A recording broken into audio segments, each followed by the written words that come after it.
Šį savaitgalį orai išties palepino Lietuvos pajūrį. Tačiau po karščio bangos, sekmadienio pavakarę, virš Melnragės paplūdimio ir Smiltynės kopgalio, iš paukščio skrydžio atsivėrė kvapą gniaužiantis vaizdai. Ėmė formuotis audros debesis. Artėjančio lietaus ir griaustinio paskatinti poilsiautojai masiškai skubėjo palikti perpildytus uostamiesčio paplūdimius.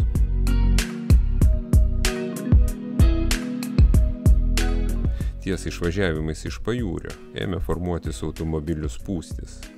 Ypač sudėtinga situacija buvo Prano Lideikio ir Liepojos gatvių sankryžoje. Tai puikiai pažįstama vieta tiek miestiečiams, tiek pajūryje savaitgaliais besilankantiems svečiams. Teisybės dėlei priminsime, čia jau suplanuota nauja kelio atkarpa, kuri bus nutiesta vietoje neseniai nugriauto pastato, kadaise Herkaus Manto gatvėje pažymėto 83 numeriu. Apie šį pastatą jau rodėme atskirą reportažą. Tad laukdami naujos nuovažos, prisiminkime, jog čia planuojama papildoma atkarpa, leidžianti sukti dešinėn, nelaukiant žalio šviesoforo signalo. Tokia nuovaža gerokai supaprastins įvažiavimą iš pajūrio sukantiems uostamiesčio centro link.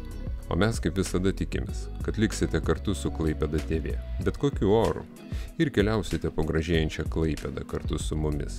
Iki kitų susitikimų.